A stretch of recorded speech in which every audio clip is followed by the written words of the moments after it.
Hey guys, Jack here with another episode of the Duck Chronicles. As you can see, we have 4 little duckies and a duck tractor with some food and water. And the reason we do is Limpy is in there and she needs some time. You can see right there, you can see her foot is kind of jacked up.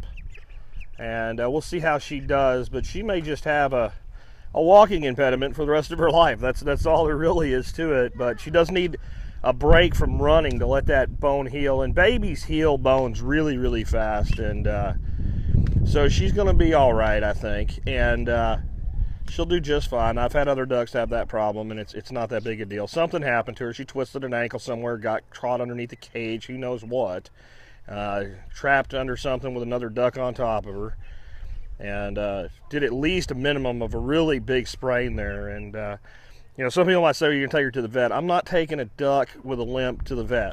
I just can't do that. It doesn't logistically or financially work. I really expect that she'll be all right overall and live a pretty happy, productive life with maybe walking a little bit funny here and there. That's just how some people walk and how some animals walk. But there goes a big stretch of that leg. There you go, girl. So it's really not looking like it's causing her a lot of pain. She just can't really walk on it. So we'll keep her in here. And the reason there's 4 in here instead of 1 in here is they get really, really upset when they're alone because they want to be in a flock. They're not happy about this, but you can see they're all calm. And they kind of rely on each other. It's chilly today. They rely on each other for warmth. So now this will give her some sisters to hang out with. Let's go find the rest of the girls. And today's main discussion is actually going to be about weed control and pest control and the role the animals play, and a little bit more about grazing, because that's really what we're doing with these birds is we're grazing them. See, one of the new Muscovies is having a bath there. Boy, that is pooped up. That is nasty looking. We'll have to get the siphon hose going today, and we'll lay that water down right into that pathway there. There's my grandson Braylon helping out today. Hey Braylon, say hello to everybody. Nope, not going to. And we'll spread that water into these 2 paths. Here's the rest of the girls. This is mostly Bermuda grass grown in here, and they've taken to feeding on it like it's hay, the dormant grass that they're feeding on. So that's good as far as I'm concerned. You know, they can have as much of that as they want. Before I talk to you a little bit about weeds and pest control management and grazing management and a little bit more on the role these guys play, let's go over here. We got something interesting going on. I don't know if this is a duck that just hasn't laid an egg yet, and we're pretty late in the day to have not laid an egg yet. I've had one of my cayugas, I've had a feeling might be trying to go broody. So we'll see what she does. We decided not to scare her out today. But Dorothy says she's still in here. I don't see her. Dorothy's telling me in the background there. There she is right there. So if she wants to go broody, we may let her raise a clutch of ducks. We'll see if that's what she does or not, or if she just hasn't laid yet and doesn't want to leave. My instinct is she's going broody, because they don't generally stay here when everybody else leaves. And I've noticed her lingering a little bit longer. I got a lot of them that look kind of the same, but, you know, I started to recognize different ducks by different characteristics or little tiny physical traits that I probably couldn't even tell you, but I just know, okay, I know that duck. And I think she might want to raise some babies of her own, and I'd rather have her do it than have to do it. Muscovies are adapting, but Stephen Harris, who's been a great help to the whole TSP community and around the TSP community and on my podcast, the survivalpodcast.com, has asked about pest management, controlling weeds, controlling insects with animals and what role they control. And the first thing I think you have to understand about weeds and weed control is, yes, they actually do have a pretty heavy control mechanism on weeds, but you can't let 100 ducks into your vegetable garden just to go weeding, right? If you do that, hey Braylon, you gonna say hi? There, good job, buddy. So if you let 100 ducks into your vegetable garden, and they're not really, really well-fed ducks, they may start eating your green beans and other things like tomatoes and all. Pretty much if you'll eat it, don't put your hands in there, buddy. If you eat a green bean, if you eat something, they'll eat it, you know. So they will take some of the stuff out of your garden. So generally you don't range ducks straight through a garden. Though Ben Falk lets them range through his gardens if they want to. I range them through perennial systems because, well, they're not going to hurt a tree. They're not going to hurt a bush. They were out here pecking on this little this is a goji bush. They were pecking on that. They're not going to hurt it if they take a few leaves off it or whatever. They're actually going to encourage growth. So weeds germinate based on soil conditions. Right now, in that spot right there, there's probably 10,000 weed seeds, or plant seeds is another way to look at it. And, you know, only a fraction of them will germinate this season because only a fraction of them will have the exact characteristics that cause their germination. Many weeds germinate because something needs to be repaired. Certain weeds will only generate when the ground is compacted, some only when it's loose, some when it's too alkaline, some when it's too acidic, some when there's been a fire, some when fertility is too high, some when fertility is too low. There's different triggers that trigger germination of different seeds. Just don't even call them weeds anymore, just seeds.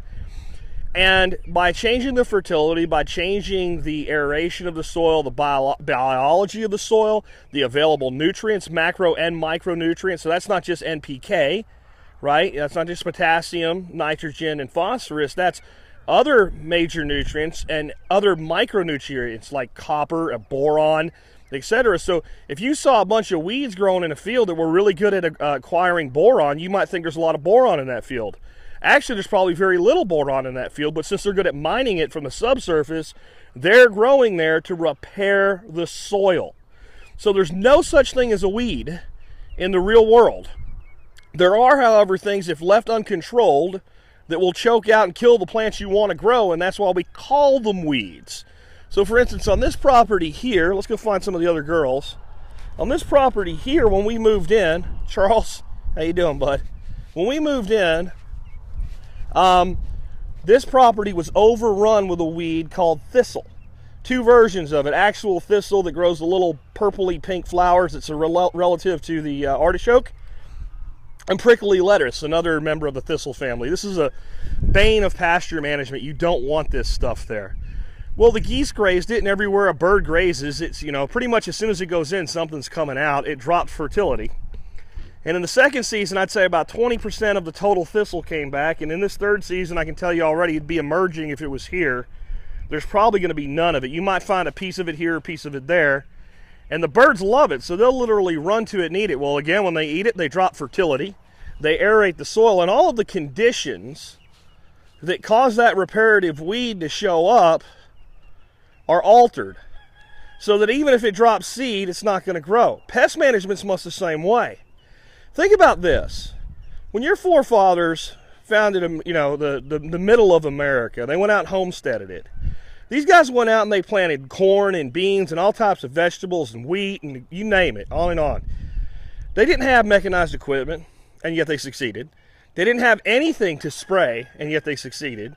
They didn't have any current chemical fertilizers, and yet they succeeded. And today, if you try to do that in most farmland, it'll fail. And pests will eat what you do grow. Why? Because the biology of the soil has been, you know, altered to such a substandard state that the plants are weak. When a plant is weak, anything weak in nature will be attacked. That's something you have to just accept. I know that it doesn't fit our modern sensibilities. We want to protect the weak. Well, we're humans.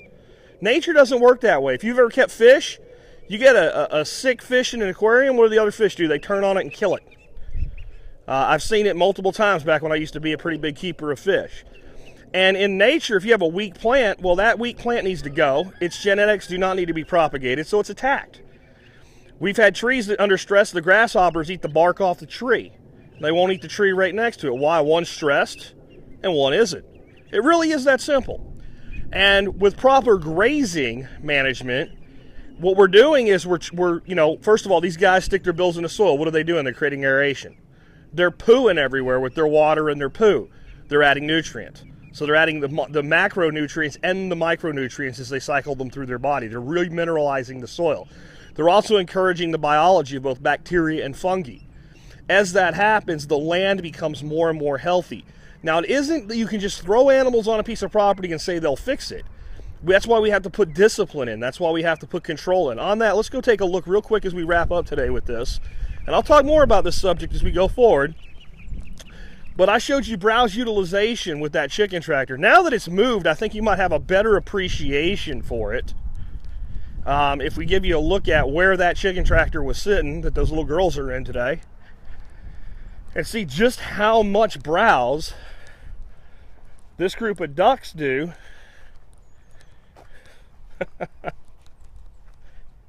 in 5 weeks. Get a look at that.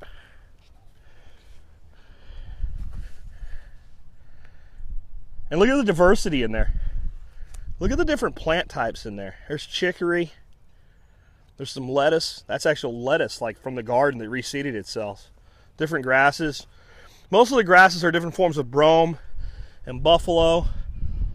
There's a medic in there. That's a salvicell medic. There's a bunch of stuff in here. Stuff I don't even know what it is. There's a lot of chicory in there. That little leaf right there. That's chicory right there. Actually, that one's daikon. That's daikon radish. There's chicory right there. So anyway, this is, and not only is this the browse utilization, when I moved on this property, there wasn't a place on this property looked like this. Not only do they maintain it so it doesn't overgrow like this, they make it like this in the first place. When we pull these birds off of that piece of land they're on right now, at least in patches where most of the reparative work's done, this is what we can expect. I mean, you really gotta, here, look at this line to get an appreciation. This is what they encourage, this type of growth. Babies ain't found it yet, or they'd be in here browsing the heck out of this. This is good stuff. And anyway, the other thing you have to think about, and why I'm doing some of the things I'm doing with grazing will become more apparent in time as we continue our lessons, but you always graze in what's called animal units, which is 1,000 pounds. So the reason I can graze them for so long on a fairly large area, like about roughly an acre, is if I have 25 ducks at 5 pounds, I have 75 pounds, and an animal unit is 1,000. I have less than 10% of one animal unit. As I increase the number of ducks and as they increase in size, and as we want to get more of that right there, we'll have to shorten our rotation periods and pay attention to the land. Anyway, yes, you can control insects, and yes, you can control weeds with animals. It is a huge part of it. It's very difficult to do without it. However, it's only one piece of the total puzzle, and they're an element that fits into the totality of the system. Next episode for you coming tomorrow.